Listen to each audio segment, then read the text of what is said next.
Bon, salut Bruce, t'es animateur sur Top Gear France depuis combien d'années là? Ça fait 7, 8? Ça c'est la 8e, ouais. 8e saison. On est à Dijon-Prenois, Ouais. directement sur le circuit. Non, c'est bon, il n'y a pas de voiture qui Ah passe. ouais, putain, ok, ça va. Non, il n'y a pas René Arnoux et Gilles Villeneuve qui vont passer, ça c'était il y a 40 ans. Écoute, c'est vraiment super cool d'être avec toi pour revenir un petit peu sur ta carrière parce que tu as été pilote de course. Ouais. Et du coup, forcément, j'ai pas mal de petites questions, etc. On va faire un petit échange là-dessus. Avec plaisir.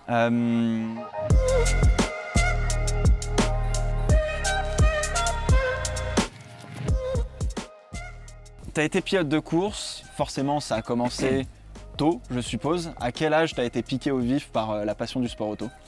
Écoute, j'ai démarré par le karting quand j'avais 10 ans Ok. et la compétition quand j'avais 11. Donc ouais, effectivement, c'était tôt. Et en fait, c'est pas tellement à cet âge-là, j'étais pas complètement barjot de voiture et de sport automobile à proprement dit.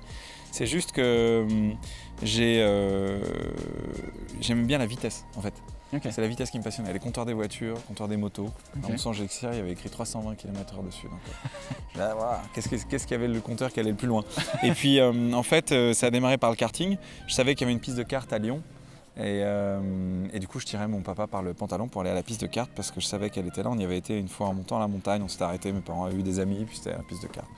Et du coup, c'est comme ça que ça a démarré. On louait un kart et tous les samedis matins.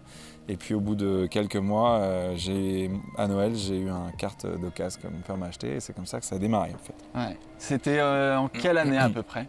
C'était 89, 90. Début des années 90, 89, ouais. 89. Est-ce que du coup tes parents sont liés d'une manière ou d'une autre au sport auto ou est-ce que pas non, du tout? Pas du tout en fait. Il n'y a pas de passé, pas de background lié à l'automobile dans ma famille. Et même si mon père a fait le Paris-Dakar en 88, à l'origine, c'était ma mère qui devait y aller, parce que très jeune, elle avait été en Afrique avec sa famille. Elle avait l'envie de retourner en Afrique, elle aimait bien conduire. Elle s'est dit, oh, je vais faire un truc, aventure humaine, je vais faire le Dakar. Mais ça n'avait rien à voir avec un quelconque lien avec le sport automobile dans la famille. Quoi. Le karting, dans les années 90, c'est pas la même chose qu'aujourd'hui. Ça se conduit pas forcément de la même manière. Non. On a fait un peu de karting hier, on dira rien, mais on s'est tiré la bourre. À quel point ça a changé, à quel point peut-être le sport auto et le karting sont devenus plus chers et pourquoi? Écoute, pourquoi je sais pas trop, mais effectivement ça a changé. Alors, en termes de pilotage pur, j'ai eu la chance de rouler la semaine dernière avec un KZ et du coup, effectivement, les châssis sont beaucoup plus souples maintenant, les carcasses des pneus sont plus dures, donc ça se conduit pas de la même façon.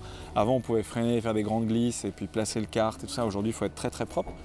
Donc ça a un peu changé effectivement. Et après, oui, c'est plus cher. Je sais qu'il y a pas mal de catégories de promotion et en karting, ils ont quand même l'envie de faire des disciplines qui soient abordables. L'automobile, non.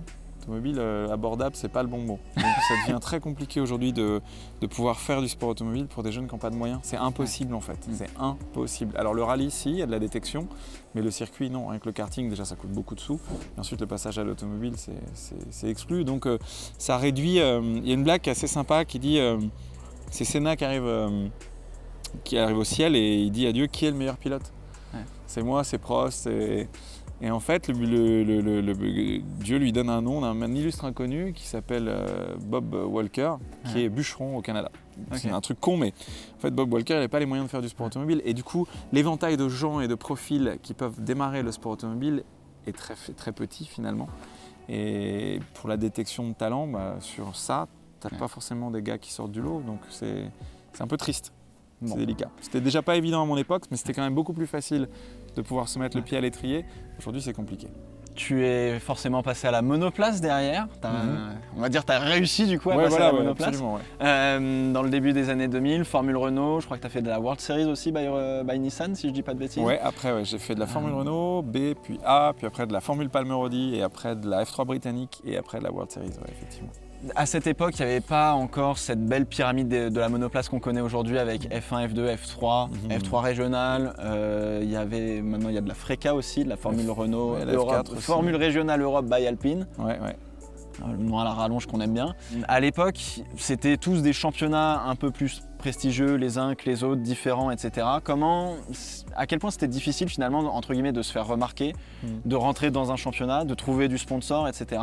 pour rouler? En fait, non. En fait, la pyramide a toujours existé. C'est juste les noms aujourd'hui qui sont beaucoup plus clairs. Tu as F3, F2, enfin F1, F2, F3, F4. On s'y paume un peu plus dans ces années-là qu'aujourd'hui. Voilà, les années d'avant, c'était juste un peu différent. La pyramide, c'est quand même Formule Ford, Formule Renault, F3, F3000. Ouais. Et la F1, la F3000 a disparu, a été remplacée par la World Series. Ensuite, la World Series, à côté, est né le GP2, qui est devenu la F2. Voilà, c'est les noms qui ont changé parce que la FIA a remis la main un peu sur tous ces championnats, mais en gros, la pyramide était à peu près la même. Je pense que la problématique est toujours la même, sauf que les montants sont plus importants aujourd'hui, donc la difficulté est peut-être plus grande. Mais la difficulté, c'est toujours la même chose, c'est de trouver des partenaires qui sont intéressés à avoir un peu d'exposition en sport auto, ce qui est impossible. À moins de trouver des gens qui ont des moyens et qui sont aussi passionnés par le sport automobile et qui vont décider de suivre un pilote parce qu'il y a une aventure humaine derrière. Et voilà. Moi, je veux dire, le financement de ma carrière, il s'est fait par un fonds commun de placement. D'accord. C'est une boîte de management sportif en Suisse. Avec qui je suis resté très proche. Je suis coûté très cher à mon manager de l'époque. Et en fait, ils ont levé de l'argent privé en leur disant, voilà, si l'objectif est atteint, c'est l'accession à la F1, il y a un remboursement jusqu'au break-even. Et ensuite, moi, je gardais un pourcentage de mes... Enfin, eux prenaient un pourcentage de mes revenus. Okay. Et c'est comme ça que ça a été monté et que j'ai pu financer ma carrière. Donc, c'était un moyen un peu intelligent de pouvoir rouler. Il y a plein de gars qui ont fait des trucs comme ça. Il y en a qui ont pris des paris sur leurs résultats. J'ai un pote qui s'appelle Peter Sandberg, il faisait l'Eurocup, il disait si je termine sur le podium de l'Eurocup, je joue sur mon résultat et l'assurance doit payer tant si je termine sur le podium. Et il a gagné beaucoup d'argent comme ça, il a pu faire de la F3 derrière, il a fait une vraie carrière. C'est beau ça. C'est un peu dingo, mais il fallait être ingénieux. Voilà. Est-ce qu'aujourd'hui ça passe plus par quelque chose de plus, on va dire, normé, entre guillemets, pour aller chercher des sponsors, plutôt qu'avant où on a toujours un peu cette image du sport auto, un peu système D, système débrouille. Là aujourd'hui, il y a une professionnalisation. Est-ce que c'est plus difficile pour les jeunes d'aller chercher du sponsor aujourd'hui? Disons que le montant étant plus important, il faut en trouver plus, donc là il y a de la difficulté, mais après je pense que c'est la même chose. Je pense que c'est l'intention qui est donnée par le jeune, son talent, qui va motiver de la même façon les gens qu'il y a autour. Et le potentiel sponsor qui va être là et qui va donner de l'argent. Ça n'a jamais été simple, ça ne le sera jamais. C'était peut-être un peu plus simple avant. Mais voilà, c'est toujours la même chose. C'est une histoire de passionné et c'est une histoire de chance. C'est une histoire d'être à un moment donné, un point donné dans la vie où tu vas faire une bonne rencontre. La vie, c'est avant tout des rencontres. Non mais c'est vrai, c'est con, mais c'est ça. C'est avant tout une histoire humaine et de tomber sur des personnes à un moment donné qui vont te donner la chance de pouvoir faire si tu as du talent et si tu te sors les doigts. Il y a des gars qui ont du talent et puis qui bossent pas à côté. Il y a des gars qui ont plein de talent et puis qui ont pas de talent mais qui bossent beaucoup. Donc tu vois, il faut un mix de tout. Okay. On parlait justement un petit peu de ton rapport à l'automobile, la passion, toi c'est la vitesse essentiellement. Est-ce qu'un pilote est d'abord un compétiteur ou un pilote avant tout? J'en sais rien. En fait, à l'origine c'était la vitesse, mais en fait après c'est devenu le pilotage. Plus que l'automobile en soi, c'est la technique de pilotage. Voilà, c'est ça qui me passionnait. Et ensuite la compétition. Alors oui, je suis compétiteur. T'aimes pas perdre? D'où les sacoches d'hier. Il m'a donné des petits coups stratégiques juste dans la zone de freinage, histoire de te pousser un peu sur l'extérieur, mais juste ce qui juste bien. C'était parfait. Juste pour qu'on continue à prendre du plaisir. Mais non, il faut faire les deux. Mais je pense que dès lors que tu fais de la compétition très jeune, tu l'as dans le sang. Après, je sais que j'adore le ski, c'est sans doute un de mes sports préférés, si ce n'est mon sport préféré. Et hyper jeune, je faisais du piquet un peu, petit niveau, rien à voir avec le sport automobile. Mais je pense que oui, la compétition, elle est sans doute dans mes veines, évidemment. On va parler un petit peu de Formule 3, d'un moment peut-être un petit peu moins joyeux, on va dire, pour toi. Tu as fait le championnat de Formule 3 britannique et tu t'es pris ce qu'on appelle une grosse boîte dans le métier, une belle brique. Est-ce que tu peux nous raconter un petit peu l'accident, un petit peu peut-être nous le décrire si ça ne te dérange pas? Non, ouais. En fait, il y a un petit historique juste avant l'accident. Le week-end qui précédait la course de Thruxton où j'ai eu mon accident, on était en Écosse. Il pleut toujours en Écosse. Il regarde le sens dans lequel elle tombe, tu vois, dans la météo pour savoir le sens du vent. Mais il pleut tout le temps. Et du coup, j'avais fait une qualif sous la pluie, ça marchait pas hyper bien. Je fais 11 et 12. J'ai un problème de boîte à la deuxième qualif, donc ça c'était pas un bon week-end. C'était ma moins bonne qualif de l'année, je crois. Et en fait, une des deux courses est annulée parce qu'il flotte de trop. Et le week-end d'après, on va à Thruxton. Il s'avère qu'à Thruxton, ça marchait très bien. puisqu'en qualif je fais 3 et 2. À l'époque je fais 3e derrière Takuma Sato et Anthony Davidson, et à la 2e qualif... attention, oui, ça reste du niveau là. La F3 britannique, il y avait beaucoup de monde. Et la 2e course, je me qualifie 2e, j'arrive à me mettre devant Davidson et juste derrière Sato, un petit 10e, c'était vraiment serré. C'est la première fois que je devais partir en première ligne. Mais la course du week-end avant ayant été annulée, il la reporte à ce week-end à Thruxton. Donc je pars 11e, et avec le niveau de performance que j'avais, je remonte. Et heureusement, la course était le samedi, donc juste après les qualifs. Je remonte 10, 9, 8, 7, 6, 5, 4, et au moment où je passais 3e, je bute sur un gars qui s'appelle Derek Hayes. Hello Derek. Et qui était pas très fair-play. Okay. Il n'était pas sport du tout. Il fermait les portes un peu. Ouais, c'était pas bien en fait. Okay. Et il était un peu pas bien fini. et puis je passe pas mal de tours derrière lui à essayer de trouver un spot, et puis je le trouve pas, et à un moment donné je change de stratégie. Thruxton, il n'y a que 2 freinages. Okay. Tout le reste c'était à fond, c'était en pleine charge 75% du temps. Donc je finis par changer de stratégie et le doubler dans le dernier endroit, qui est un freinage très appuyé, et au moment où je vais le croiser, je suis assez vite derrière lui à 262 pour être précis. Je lâche même les gaz en ligne droite pour pas être trop près de lui. Et au moment où je le croise, lui, il lâche les gaz avant la zone de freinage. Donc je le prends, la voiture s'envole, il repasse en dessous, et je m'arrête dans un buisson qui est loin derrière les barrages. Derrière les grillages, ouais, derrière les grillages. Et il n'y a plus que la cellule de la voiture, j'ai les triangles de suspension qui sont rentrés.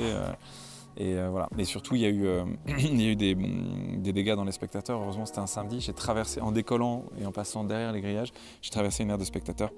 Et il y a une dame qui a été grièvement blessée à la tête et qui est restée dans le coma pendant un bon moment. Et du coup, cette histoire a traîné longtemps parce que c'était pas évident avec les assurances. Pas de mon côté, en fait, on m'a mis de côté et on m'a un peu coupé le contact avec les gens qui ont eu cet accident. Et puis les années passant, au bout de 2 ans, 3 ans, tu passes à autre chose. Moi, j'avais ma carrière sportive qui était hyper importante. Ouais. Puis la vie continue. Et puis après, malgré tout, ça te rattrape un peu parce que 10-15 ans plus tard, j'y pensais encore. Et j'ai finalement, 15 ans après, été les voir, ces gens-là, et j'ai appris l'histoire de ce qui s'était passé, qui était assez difficile. La dame m'avait dit qu'elle avait fait une période de coma, qu'elle avait perdu une partie de sa mémoire, mais de quelques mois, et en fait elle a oublié 5 ans de sa vie. Elle avait oublié quand elle s'est réveillée qu'elle avait une petite fille de 4 ans à cette époque-là. Et ce qui est marrant, c'est que c'est la petite fille de 4 ans qui avait 18 ans qui m'a contacté lorsque j'avais fait un post en disant que je souhaitais prendre des nouvelles des gens, et c'est elle qui est rentrée en contact avec moi.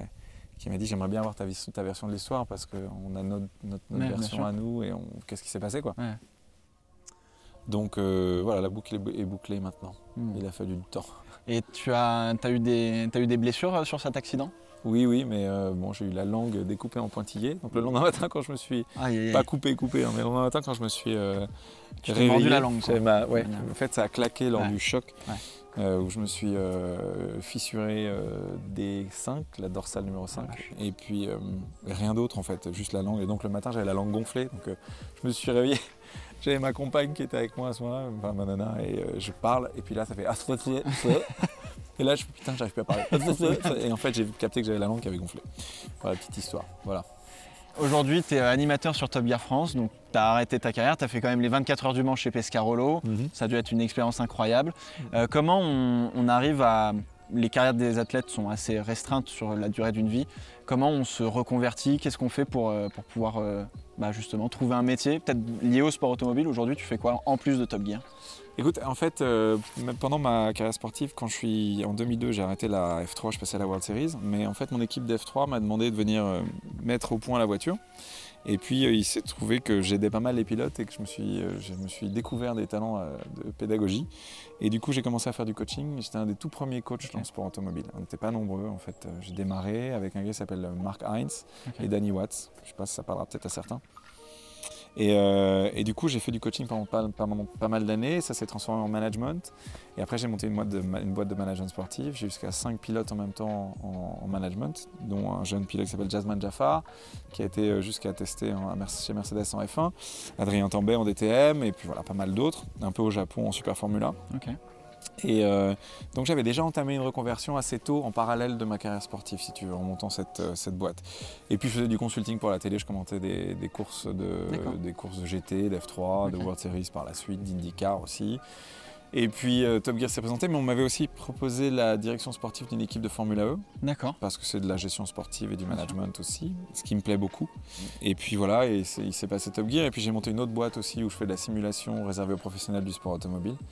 Donc on fait de l'engineering dans la simulation pour des équipes de course. Pour Audi en Formula E à l'époque, Venturi, pour DS Techeetah avec qui on a gagné 3 fois le championnat du monde. Donc eux, on leur a construit leur simulateur en FE. Donc voilà, on a quand même pas mal de petites activités à côté qui sont toutes liées au sport automobile. Donc je peux encore vivre de ma passion et être actif là-dedans, qui ne sont pas complètement liés au sport mécanique, mais quand même, tu vois, c'est toujours de l'automobile. Donc c'est toujours, mais en fait on a plein de vies maintenant, c'est ça qui est génial, c'est qu'on a 4 vies. J'ai pris le pli de faire une émission de télé parce que c'était nouveau pour moi, c'était un nouveau challenge. Et puis il y a plein d'autres choses qui vont arriver. Il y a peut-être à Monaco en ce moment, je suis en train peut-être de montrer une école qui est aussi liée au métier de l'automobile. Donc tu vois, il y a plein de choses à faire. La vie est pleine de surprises. Et tout ça pour aussi aider les jeunes à trouver leur voie aussi dans bien le sûr, sport. Parce que dans le sport automobile, il n'y a pas que le pilotage. Il y a tout un tas de métiers qui démarrent parce que le sport automobile, comme tu l'as dit, se professionnalise à mort. Même dans les petites catégories, aujourd'hui, tu as besoin de gens qui vont faire de la communication, dans les réseaux sociaux, du marketing, gérer les pilotes, les entourer, etc. Il y a plein de trucs à faire. Hamilton ou Verstappen? En fait, je suis un peu comme tout le monde, tu sais, quand il y a de la nouveauté. T'as envie qu'ils sortent dehors? Non, pas du tout. En fait, quand il y a de la nouveauté, c'est toujours un peu chiant. T'aimes bien, moi j'aime bien les choses qui sont un peu en place. Donc j'aimerais bien que Verstappen gagne encore cette année. Hamilton gagne encore cette année. Mais néanmoins, la bagarre, elle est géniale. Et puis Verstappen, c'est un talent incroyable. Donc ça fait une bagarre géniale. Et Verstappen, il fait vraiment une saison incroyable, et je pense que là les Mercedes elles sont un petit peu en retrait. Tu vois les performances de Bottas qui parfois sont un peu moins bien en ce moment, et je pense que la Merco étant un peu en retrait, Hamilton il fait vraiment un job de malade, notamment là le week-end dernier à Kota, il fait vraiment un bon boulot. Mais par contre moi, les nouveaux pilotes qui mettent du gaz, Norris, Russell, Leclerc, ça met du sang neuf et c'est vraiment cool quoi. Ils mettent du gaz et c'est vraiment bien.